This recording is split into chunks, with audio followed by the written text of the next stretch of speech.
Yo, what's up? I wanted to answer a question I received in regards to can you animate hair systems? And it's not that you want to animate them. You wouldn't really animate hair systems, but what you're going to do or what you would do is the hair system needs to be attached to some geometry. And I didn't really go over it in my last tutorial too much in regards to when you're creating the in hair and you go to make selected curves dynamic. In the options box there is a attach curves to selected surfaces. So when you go to create the hair system, you are actually attaching it to the hair system. Well, you don't have to, but in my script it's actually set up to do it that way. But anyways, that is what is going to allow it to move. You're not going to animate it. Could you animate it? That's going to get way more technical. I would say you just want it to follow along on your rig and collide. So I'm just going to go over a basic example. I plan on making a more in-depth tutorial. If you think it's a good idea, let me know. But let's see what we can do really quick. Okay, so create a sphere. I'm going to bring it up and freeze transforms, and let's just create a quick animation. So to do that, I'm just going to set the keys on the translates and just move this around.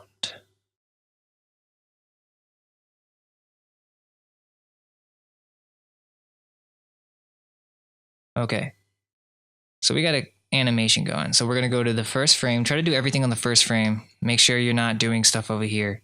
That can be problematic. Let's go to the right view and let's create a ponytail, since this will be a little ponytail example. So we'll come right here and just get as close as you can to the mesh. So we have our curve. Now let's open up that dialog box. Make selected curves dynamic in the in hair. Make sure you're in the FX tab. In hair. Make selected curves dynamic. And so there's a snap curve base to surface. That's going to snap this beginning CV to the sphere. We want that. So yeah, select your curve, select your sphere, and press apply.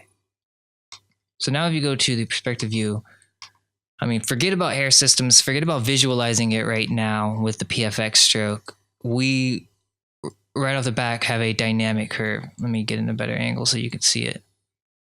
Get rid of that.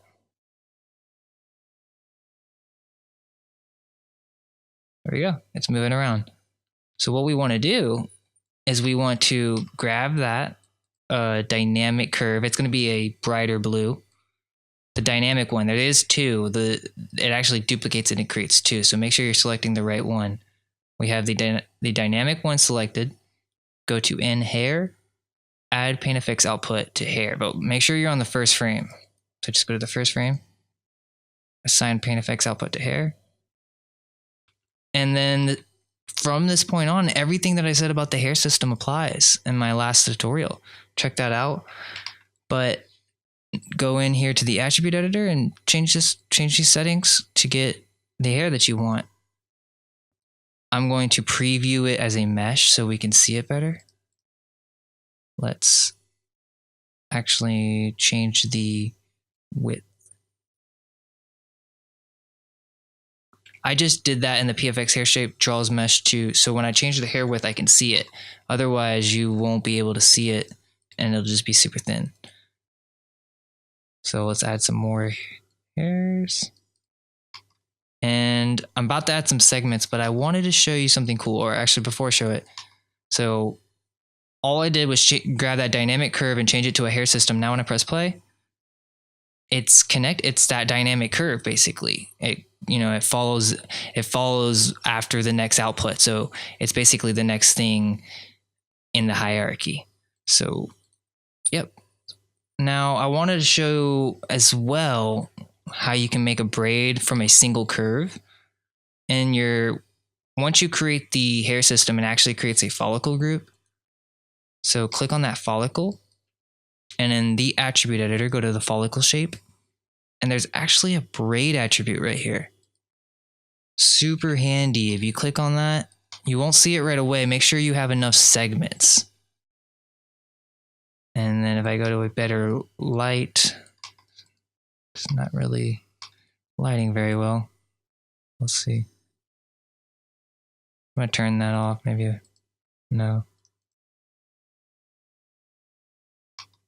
Anyways. And then the more segments that you add, the better it's gonna probably look. At 20. A nice braid. Make the clump width bigger. Look at that. Look how fast I just got a braid. And it's dynamic. Oops, I just fucked up. Hold on. Okay, here we go. It's kind of like going crazy right now, and the time settings or the animation's not really right. Also, you want to make sure, I don't know what I'm in right now. You want to make sure you're in every single, it needs to play every frame. When you're doing simulation, you want to play every frame. So I didn't do that, but this is not an advanced dynamic course. I'm not going to go into all that right now. I did want to leave off or finish this tutorial by saying to get better dynamic properties, you want to go to the dynamic properties in the hair system shape. And these are the settings you're going to change to get the stiffness, or if you're trying to get like a loose rope effect.